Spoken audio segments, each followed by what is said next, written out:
안녕하세요. 오늘은 요한계시록 14장 8절에서 20절 말씀 가지고 바벨론의 멸망이라는 제목으로 은혜를 나누고자 합니다. 요한복음 14장 1절에서 7절 말씀은 구원받은 자들의 천상의 예배를 보여주고 있습니다. 믿음의 승리자들입니다. 우주적 연합 찬양대를 이루었습니다. 그리고 주님께 감사와 찬양의 경배를 드립니다. 동시에 요한계시록 14장 8절에서 20절 말씀은 세상의 폐잔병들의 그 최후 심판이 그려지고 있습니다.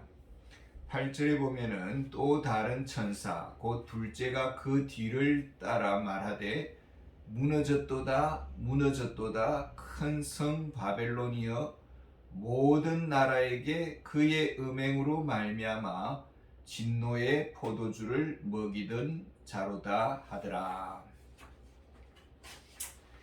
첫 번째 천사는 공중을 날아다녔습니다. 그리고 급속한 복음 전파자로 섬겼습니다. 둘째 천사는 바벨론의 멸망을 선언하고 있습니다. 무너졌도다 무너졌도다 반복해서 바벨론의 멸망을 알려줍니다. 이 멸망은 의심의 여지가 없습니다. 확실합니다. 완전한 멸망입니다. 영원한 멸망입니다. 구약에 보면 바벨론이 유다를 멸망시켰습니다. 사도 요한 당시 바벨론은 없었습니다. 그런데 바벨론을 향해서 멸망했다, 무너졌다 이렇게 말한다라는 것은 지금 로마를 암시하고 있는 것입니다. 역사의 무대에서 영원토록 로마가 이렇게 영광을 누릴 줄 알았습니다. 그러나 로마의 끝을 예고하고 있습니다. 오늘날 우리에게 적용한다면 이 로마는 세상 나라를 말할 것입니다. 이 세상의 멸망의 원인은 무엇입니까? 모든 나라에게 그의 음행으로 말미암아 진노의 포도주를 먹이던 자로다 하더라. 포도주를 마십니다. 그리고 로마가 취했습니다. 뿐만 아니라 세상의 모든 나라들을 취하게 했다라고 합니다. 세상의 모든 나라들이 타락하게 했습니다. 포도주를 마시도록 강요했습니다. 포도주를 먹인다라는 말과 음행이라는 말은 무슨 상관관계가 있을까요?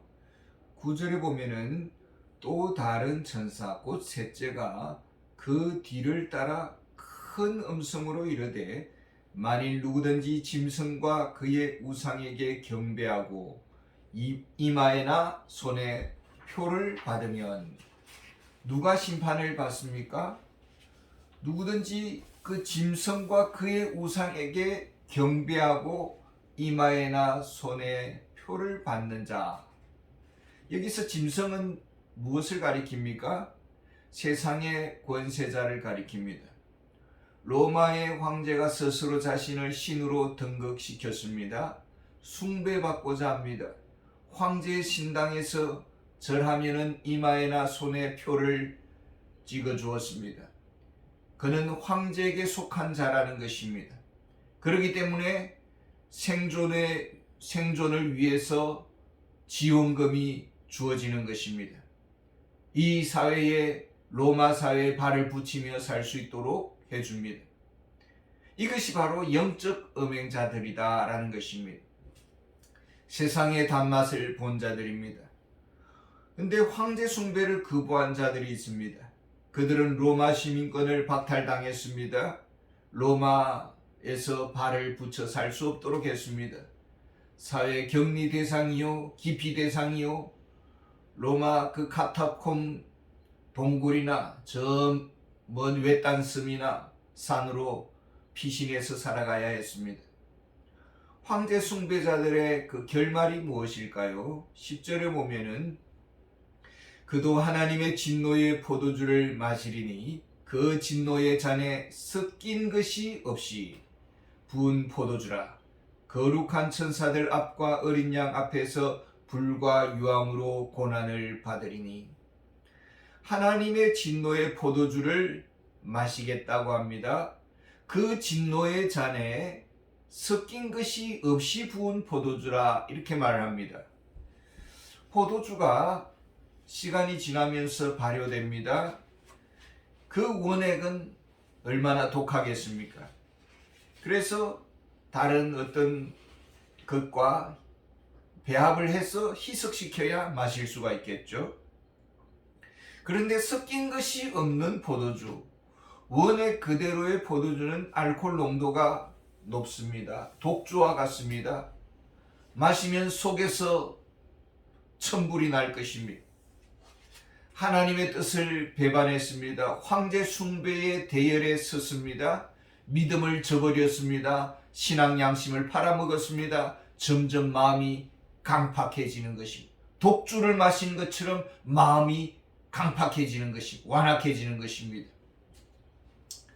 최근에 나는 신이다라는 유명한 다큐멘터리를 보았습니다.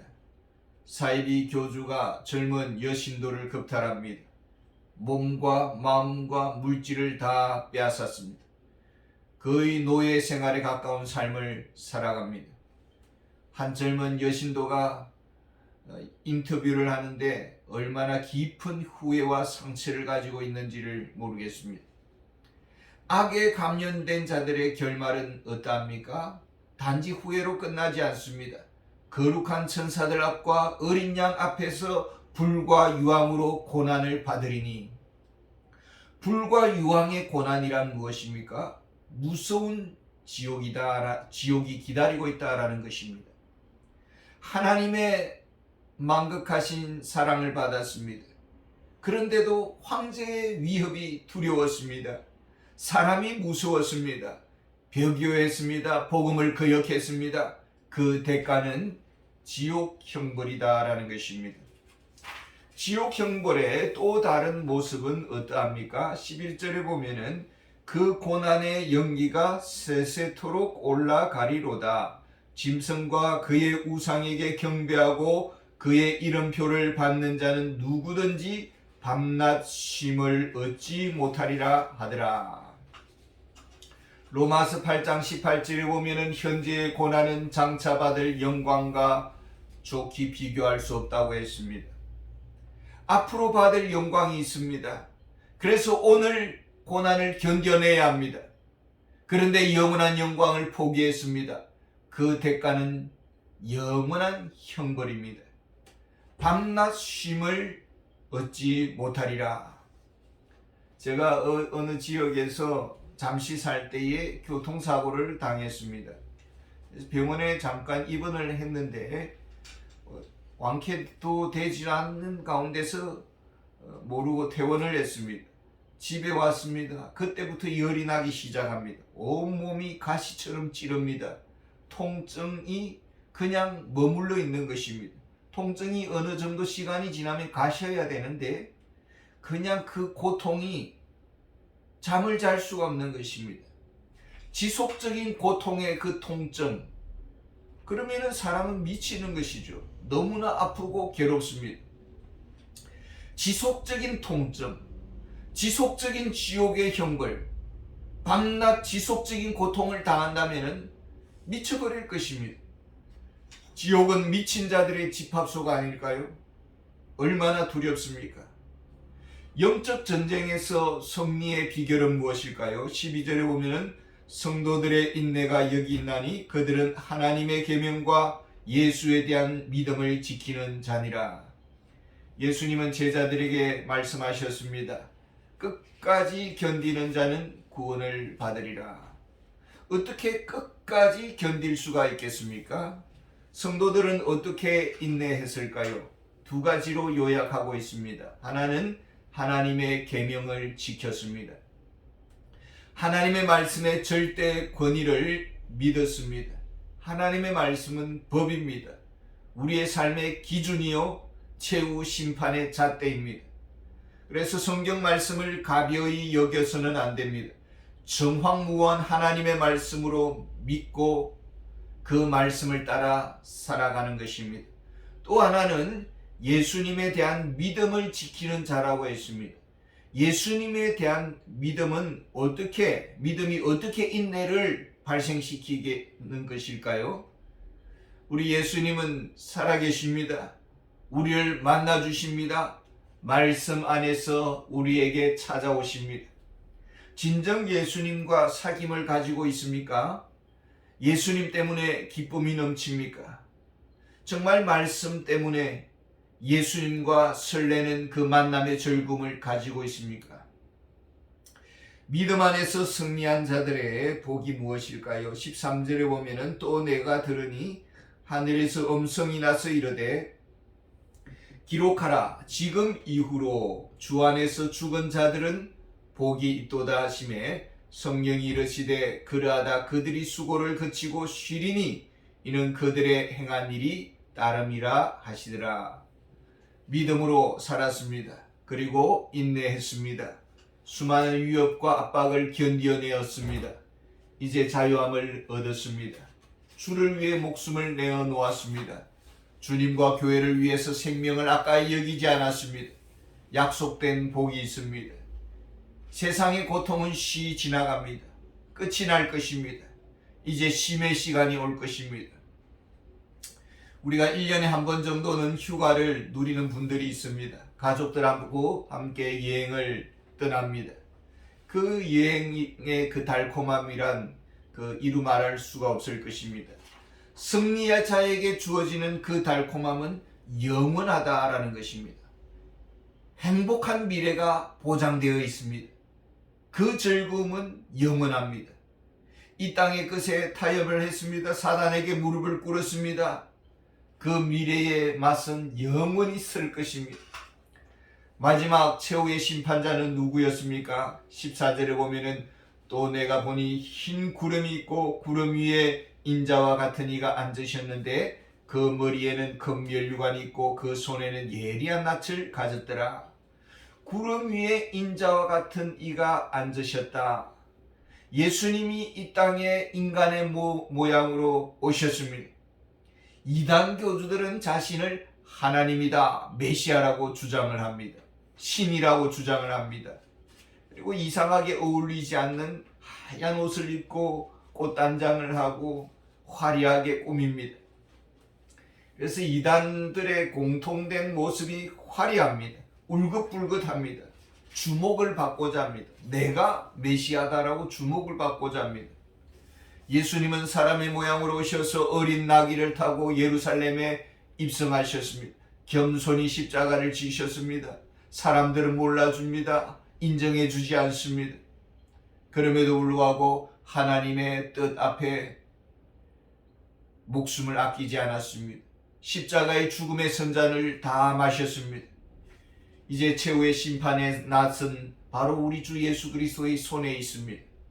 생명을 주신 예수님, 피와 물을 다 쏟으신 예수님, 그는 배교자들에게 사형 선고를 내리신다라는 것입니다. 18절에 또 불을 다스리는 다른 천사가 제단으로부터 나와 예리한 낫을 가진 자를 향하여 큰 음성으로 불러 이르되 내 예리한 낫을 휘둘러 땅의 포도송이를 거두라. 그 포도가 익었느니라 하더라. 또 다른 천사가 최후 심판자이신 예수님을 향해서 말합니다. 너의 예리한 낫을 휘둘러서 땅의 포도송이를 거두라. 그 포도가 익었느니라. 예리한 낫이 무엇입니까? 진리의 말씀입니다. 성경 말씀이 곧 최후의 심판 잣대입니다. 심판의 대상은 누구입니까? 땅의 포도송이다라는 것입니다. 포도송이는 연걸면은 불다 못해서 검푸르게 익습니다. 그리고 그 포도송이를 이렇게 술을 담그죠. 포도주를 담급니다. 포도주를 만들 때에 그 큰 통 속에 수많은 포도송이가 들어갑니다. 그리고 사람이 아예 들어가서 그 통 속에서 포도송이를 발로 밟습니다. 포도알이 껍질 속에서 붉게 터져 나옵니다. 그 즙들이 생기는 것입니다. 이 포도송이는 세상의 죄를 가리킵니다. 이 세상의 죄가 포도송이처럼 연걸어서 무르익어 터질 지경이다라는 것입니다. 노아 시대의 세상의 죄가 차고 넘쳤습니다. 레일 위에 고장난 브레이크 열차 마냥 죽음을 향해 돌진을 합니다. 상식이 통하지 않는 시대, 폭력과 사기와 거짓과 음란과 악으로 가득한 세상입니다. 주님의 심판의 낯이 춤을 춥니다. 종말의 죄악상을 성경은 어떻게 말해주고 있습니까? 19절과 20절에 보면은 천사가 낯을 땅에 휘둘러 땅의 포도를 거두어 하나님의 진노의 큰 포도주 틀에 던짐에 성 밖에서 그 틀이 밟히니 틀에서 피가 나서 말 굴레에까지 닿았고 1600 스타디온에 퍼졌더라. 예수님이 심판의 낯을 휘두릅니다. 포도들을 추수합니다. 큰 포도주 틀에 던집니다. 포도주 즙이 터져 나옵니다. 이것은 다름 아닌 죄의 피라고 했습니다. 이 죄악의 피가 어느 정도일까요? 말굴레. 말굴레는 재갈을 물린 그 말의 키 높이를 말합니다. 이 세상의 죄가 어느 정도이냐? 1600 스타디온입니다. 스타디온은 팔레스타인 전체의 넓이를 말합니다. 1600 스타디온은 300km를 말합니다. 그러니까 말의 키의 높이만한 그런 죄악의 피가 300km나 넘쳐 흐른다라는 뜻이죠. 이 세상의 죄악의 깊이와 그 죄악이 깊은 늪을 이루었다라는 것입니다. 가는 곳마다 살인과 간음과 전쟁과 술과 마약과 온갖 범죄로 피눈물의 곡성이 하늘을 찌릅니다. 인생들의 그 한숨 소리가 온 천지를 찌릅니다. 우리 하나님은 하루가 천년처럼 기다렸습니다. 회개의 기회를 주었습니다. 이제 더 이상 참을 수가 없습니다. 때가 왔습니다. 성도들은 최후의 심판의 때까지 인내해야 합니다. 하나님의 뜻과 사명을 위해서 목숨을 아끼지 말아야 합니다. 세상의 온갖 유혹과 시험 앞에 담대히 맞서야 할 것입니다. 이 길은 오직 예수님 사랑밖에 없습니다. 예수님과 동행하는 길밖에 없습니다. 예수님만 바라보는 길 외에는 다른 길이 없는 줄 믿습니다. 감사합니다.